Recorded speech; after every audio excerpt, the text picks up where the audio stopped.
Detik-detik kapal High Speed Crab atau HSC yang dibawa 4 orang penyelundup benih-bening lobster jaringan internasional. Kapal berisi ratusan ribu benih lobster ditangkap petugas Pangkalan Angkatan Laut Palembang di perairan utara Jambi.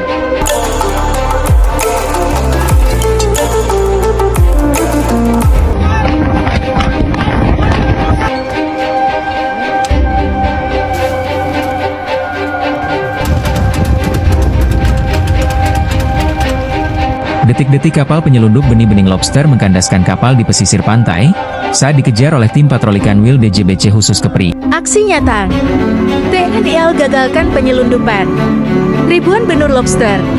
Penyelundupan benih-bening lobster ke Vietnam melalui Bandara Soekarno-Hatta Tangerang, Banten berhasil dibongkar polisi. Assalamualaikum warahmatullahi wabarakatuh. Perkenalkan, nama saya Fibri Zakira, NIM A24052, Prodi D3 Keperawatan di Stikes Bina Bangsa Majene.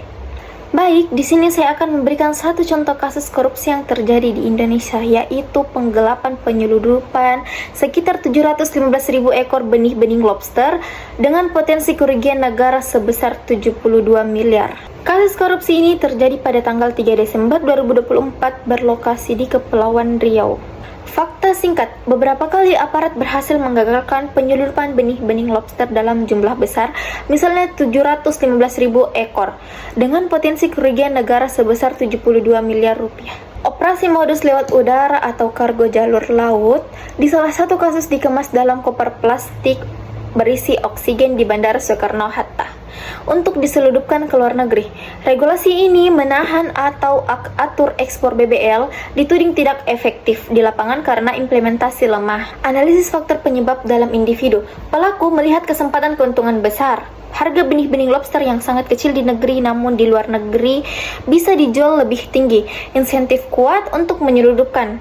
Kurangnya kesadaran atau moralitas untuk menjaga sumber daya laut dan mematuhi regulasi boleh menjadi motivasi individu untuk ikut dalam jaringan ilegal.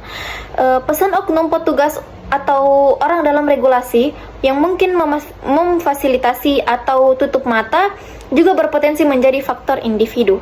Analisis faktor penyebab dalam budaya atau organisasi atau komunitas atau lokal, budaya toleransi atau bermain di area abu-abu, regulasi di sektor perikanan misalnya daerah pesisir yang sumber benihnya kurang pengawasan lokal atau bisa memunculkan praktik informal atau ilegal. Yang kedua itu budaya peluang cepat dari komoditas yang bernilai tinggi. Benih-benih lobster mendorong pengumpulan benih dan ekspor ilegal pada budaya jangka panjang di dalam negeri. Yang ketiga ada kurangnya partisipasi masyarakat atau pesisir dalam pengelolaan dan pengawasan sehingga praktik penyelundupan bisa berlangsung dengan sedikit resistensi lokal. Analisis faktor penyebab dalam sistemik atau struktural. Regulasi dan implementasi yang lemah meskipun ada peraturan untuk ekspor benih lobster melalui skema tertentu, implementasi di lapangan belum optimal sehingga muncul jalur ilegal atau jalur kiri. Pengawasan patroli dan sistem kontrol belum memadai. Jalur penyelundupan berubah udara, laut, dan darat, dan instansi sulit mengejar secara efektif. Pemerintah eksternal yang tinggi dari negara lain, misalnya ke Vietnam, dengan hingga yang sangat menguntungkan memunculkan tekanan sistemik terhadap pengelola benih domestik. Koordinasi antar instansi dan sumber daya penegakan di lapangan terkadang kurang. Hal ini menciptakan celah bagi pelaku. Dampak terhadap masyarakat atau negara. Kerugian ekonomi dan fisikal, penyelundupan benih melarikan potensi nilai ekonomi dari Indonesia ke luar negeri, sehingga negara kehilangan penerimaan dan industri budidaya dalam negeri dirugikan. Gangguan industri budidaya dalam negeri karena benih banyak yang diselundupkan. Pelaku budaya di dalam negeri menghadapi persaingan ilegal, meningkatkan harga benih dan ketersediaan benih yang menipis. Kerusakan sumber daya alam atau ekosistem. Meskipun beberapa analisis menyebut dampak langsung ekosistem belum sepenuhnya terungkap, eksploitasi benih secara masih dapat membahayakan regenerasi lobster dan keseimbangan lingkungan laut.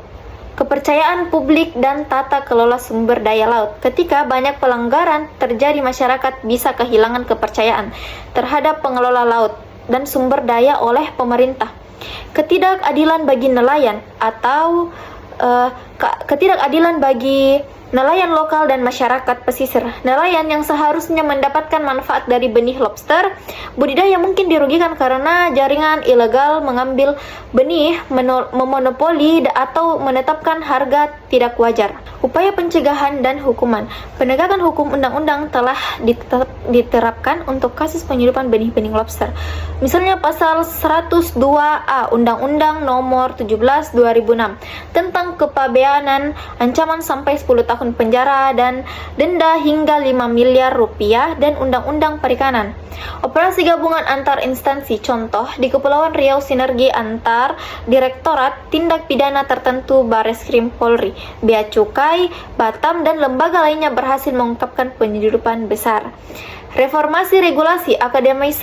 Akademisi menyarankan agar regulasi ekspor benih lobster diperbaiki, skema ilegal dikembangkan untuk mengurangi jalur ilegal, dan diperlibatkan pemain industri dalam negeri ditingkatkan. Monitoring dan pengawasan sumber benih, meninjau ulang sistem pengumpulan benih pesisir, real-time monitoring, pelibatan masyarakat pesisir serta patroli darat atau laut lebih intensif. Sanksi dan restitusi. Pastikan pelaku tidak hanya dipenjara, tetapi juga ada pemulihan kerugian negara, pengambilan aset, dan efek jera yang nyata. Pendidikan atau awareness, masyarakat meningkatkan kesadaran masyarakat pesisir bahwa benih lobster adalah sumber daya strategis dan tidak boleh diekspor secara ilegal. Nilai-nilai anti korupsi yang dilanggar, yang pertama itu dalam integritas pelaku penyelundupan dan berbagai oknum yang terlibat mengabaikan norma kejujuran dan keadilan dalam memanfaatkan sumber daya laut. Dalam akuntabilitas, pengelolaan benih lobster, pengawasan dan regulasi seharusnya transparan dan bertanggung jawab. Dalam transparansi, modus penyelundupan mengeksploitasi ketiadaan transparansi dalam pengumpulan, pengangkutan, atau pengawasan benih-benih lobster. Dalam keadilan sosial, sumber daya laut yang seharusnya menjadi milik semua rakyat dipindahkan secara ilegal ke luar negeri, menciptakan ketidakadilan bagi nelayan lokal dan masyarakat pesisir. Dalam sustainabilitas, mengeksploitasi benih tanpa memperhatikan regenerasi dan kelestarian berarti melanggar nilai bahwa penggunaan sumber daya harus dilestarikan.